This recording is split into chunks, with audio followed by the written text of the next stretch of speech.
Bonjour à tous. Si la fin de l'épisode précédent nous laissait sur la chute de l'Empire Infini en moins 25 000, l'histoire de l'ordre Jedi et de l'ordre Sith remonte bien avant cela. Et aujourd'hui, nous allons voir comment ces ordres sont apparus.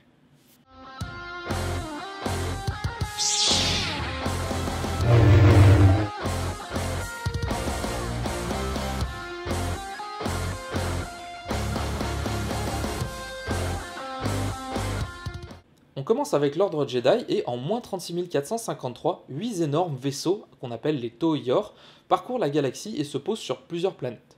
Ils lancent un appel dans la force et ouvrent leurs portes pour que les adeptes ou les gens sensibles à ce mystérieux pouvoir entrent à l'intérieur. Les vaisseaux, au bout d'un certain temps, redécollent et ils se rendent tous sur Titon à la rencontre du 9e Toiyor qui est beaucoup plus grand. À ce moment-là, les adeptes commencent à créer un nouvel ordre qu'on va appeler l'ordre Jedi. Bien évidemment, on voit que c'est clairement une prémisse de l'ordre Jedi, mais contrairement aux Jedi qui doivent maintenir le côté lumineux, les Jedi, eux, s'étaient plutôt concentrés sur une sorte d'équilibre entre le côté obscur et le côté lumineux de la Force. Bien évidemment, des conflits éclatèrent, et notamment au cours du second exode, puisque une cité fut détruite par la faune extrêmement hostile de Titon, et il fut décidé que les personnes non sensibles à la Force devaient être envoyées sur d'autres colonies, alors pas sur Titon, mais plutôt sur les lunes de Titon, Ashla, Bogan, et quelques lunes environnantes, et une station spatiale, il me semble. Laissons de côté les Jedi quelques instants, et intéressons-nous aux Sith. À cette époque, aux alentours de moins 28 000, les Sith sont dirigés par Hadas, qui a réunifié toutes les tribus Sith sous une seule bannière, et il a acquis le titre de Sithari. À cette époque, les Rakata débarquent et tentent de séduire Hadas en lui montrant comment fabriquer des holocrons avec la Force. Il est au début séduit, mais il se dit que c'est peut-être un peu une arnaque, et du coup, il va bouter tout simplement les Rakata en dehors de Korriban, mais il va malheureusement y laisser la vie. Ça va entraîner une guerre civile, puisque le trône est vacant, et de nombreux Sith vont se déclarer seigneurs de guerre et se revendiquer le titre de Sithari. Du temps s'est écoulé sur Titon, et en moins 27 593, un vaisseau s'écrase à la surface de la planète et déchaîne une tempête de force. Seul survivant, un humain nommé Xesh est sensible à la force.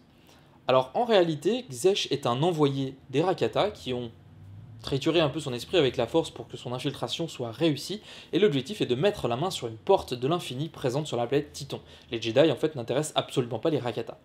Malheureusement, Xesh étant un suivant des Rakata, il est plutôt empreint du côté obscur. Il va être détecté en tant que tel et envoyé sur Bogan, en fait, la colonie s'étant transformée en prison.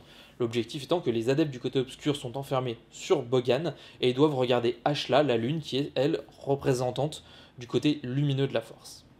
Xesh va y rencontrer Locke, qui va partager avec lui une vision qu'il aura eue plus tôt, d'une armée envahissant Titon, armée de sabres de force. Immédiatement, Xesh reconnaît les Rakata, décide de s'enfuir avec Locke. Ils sont recapturés, il dévoile aux Jedi la vision qu'a eu Locke, et les Jedi décident de se préparer à accueillir ces nouveaux venus. Ils créent notamment des sabres de force. Le problème, c'est que les sabres de force s'alimentent à partir du côté obscur, ce qui va commencer à créer des déséquilibres au sein des Jedi. Alors, en soi, ceci n'aura pas d'influence sur la suite du conflit, puisque la porte de l'infini sera découverte et détruite. Un Jedi va notamment se sacrifier pour détruire la porte, et Xesh vaincra le leader des Rakata, entre guillemets son maître, en combat singulier. Sans leader et sans objectif, les Rakata repartent tout simplement de Titon. L'utilisation des sabres de force, puisant dans le côté obscur, avait déséquilibré de nombreux Jedi. On a eu l'apparition de deux courants, l'Ashla, le côté lumineux de la Force, et le Bogan, le côté obscur de la Force. Assez rapidement, un conflit éclata, et aux alentours de moins 25 700, les membres du Bogan furent éradiqués et l'ordre Jedi fut fondé. C'est à ce moment-là d'ailleurs que les premiers chevaliers Jedi ont commencé à parcourir la galaxie pour aider leurs prochains. 500 ans plus tard, en moins 25 200, cette fois, un dénommé Xendor, membre de l'ordre Jedi, prend la tête des légions de Leto, et ce sont les premiers Jedi noirs à s'être manifestés. Ils sont vaincus assez rapidement, mais cette période est connue comme étant le premier grand schisme de l'ordre Jedi, puisque de nombreux Jedi s'étaient ralliés à Xendor. Ensuite, petit enchaînement de dates, puisque en moins 25 053, nous avons la signature d'un traité qui officialise la création de la République. Alors la République n'est pas encore créée, mais en fait c'est un projet. Il fallut encore attendre quelques décennies, puisqu'en moins 25 000, nous avons conjointement la création de l'Académie Jedi d'Ossus et la création de la République Galactique.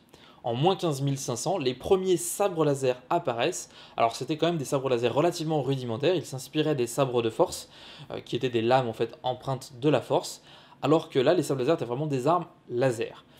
La petite particularité par rapport aux armes qu'on connaît aujourd'hui, c'est qu'il fallait posséder une batterie, soit portée en sac à dos, soit à la ceinture le plus souvent, qui permettait d'alimenter le sabre laser. Donc il y avait un cordon qui reliait la poignée du sabre avec la batterie. En moins 7000 commence une période un peu trouble pour l'ordre Jedi, connue comme étant le siècle des ténèbres, les 100 ans d'obscurité ou les 100 ans de ténèbres, enfin en fonction un peu de la traduction. À cette période, de nombreux Jedi se sont tournés notamment vers l'étude de la vie et plus particulièrement sur l'influence de la Force sur la vie, au point certains de pratiquer directement entre guillemets la Force sur des créatures vivantes et commencer à créer des monstruosités et des mutations chez des êtres vivants. Quand ils furent bien sûr découverts, ils ont été vaincus et les quelques survivants ont été chassés en dehors des frontières de la République. C'est à ce moment-là que les Jedi Noirs, donc en moins 6900, que les Jedi Noirs vont rencontrer les Sith sur Korriban, et grâce à un habile jeu de pouvoir, ils vont réussir à prendre le contrôle de Korriban. À cette époque, les Sith sont clairement une espèce avec des rites, des coutumes et un mode de vie assez particulier. Les Jedi Noirs vont leur apporter des techniques de Jedi et ils vont aussi s'approprier certaines magies qu'on appelle aujourd'hui la magie Sith ou encore l'alchimie Sith. La présence de ces Jedi Noirs a petit à petit contribué au métissage de l'espèce Sith jusqu'à voir son extinction totale. L'ADN des Sith s'est dilué à travers d'autres espèces et a petit à petit disparu. Alors on a quand même quelques espèces qui conservent certains traits caractéristiques, mais elles sont vraiment très minoritaires. Par exemple, les cornes, les petites cornes au niveau des yeux ont commencé à disparaître, la peau qui était à la base un peu rouge foncé s'est éclaircie petit à petit pour devenir une peau plus ou moins normale. En moins 5000, c'est Mark Aragnos qui dirige les Sith. À ce moment-là, il décède et deux seigneurs Sith se lèvent pour prendre sa place. Ludo Krech d'un côté, Nagasado de l'autre. Au cours d'un duel, dont le but était clairement de prendre la tête de l'Empire Sith, le spectre de Mark Aragnos va leur apparaître et va leur expliquer l'existence de la République et des Jedi.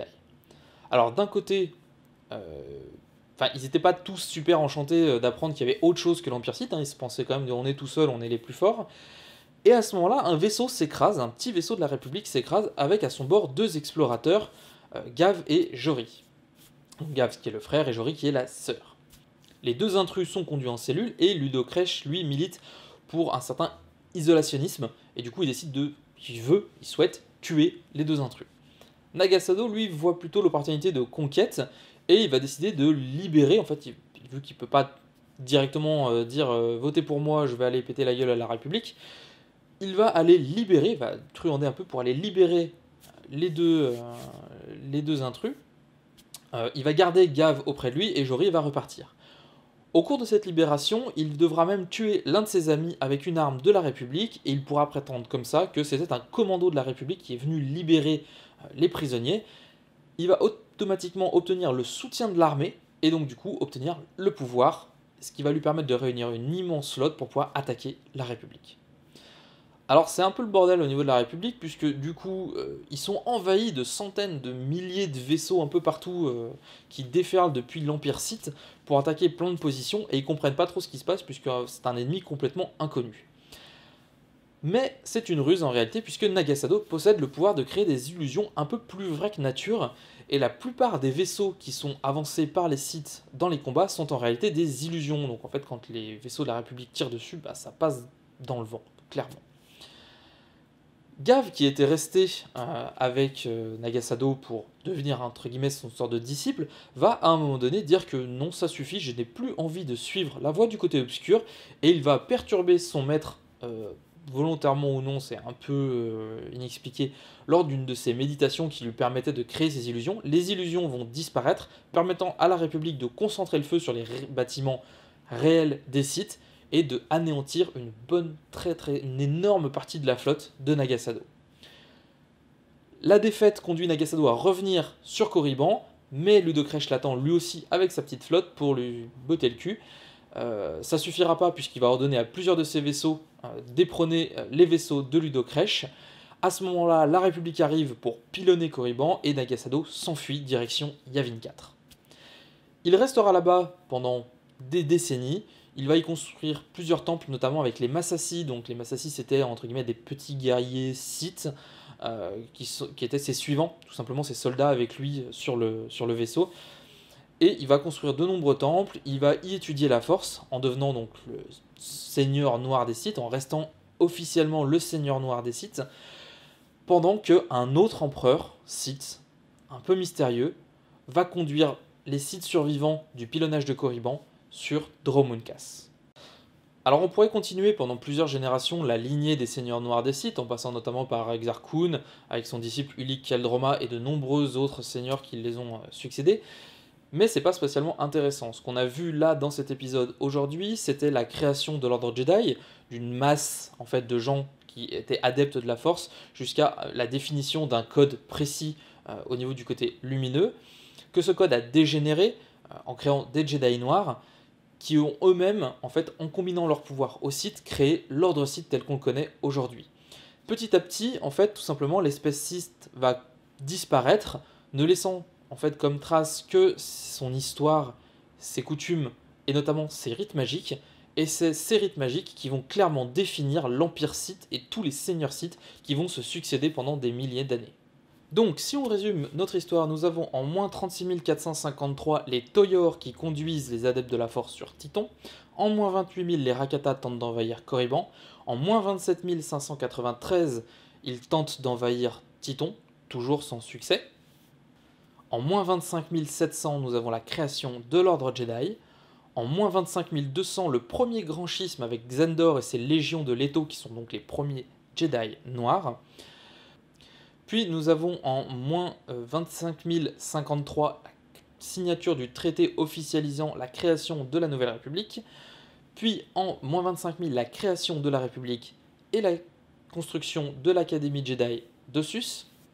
En moins 15 500 nous avons les sabres laser tels qu'on les connaît un petit peu plus aujourd'hui, mais avec une batterie soit à la ceinture, soit dans le dos, reliée par un câble. En moins 7000, nous avons donc les 100 ans d'obscurité, avec quelques Jedi noirs, enfin c'est le second grand schisme, avec des Jedi noirs qui font des expériences un peu bizarres sur des créatures vivantes, et qui sont donc chassés en dehors des frontières de la République. En moins 6900, ces mêmes Jedi noirs arrivent sur Korriban, et ils fondent l'Empire Sith, et commencent une petite conquête en fait, des différents territoires Sith, et notamment ils prennent le pouvoir chez les Sith. En moins 5000, nous avons Marc Aragnos qui décède et Nagasado qui s'empare du pouvoir pour affronter la République. La chronologie continue bien évidemment, mais on va s'arrêter là pour cette émission et je vous retrouve dans un petit moment pour un nouvel épisode plutôt centré sur l'ancienne République.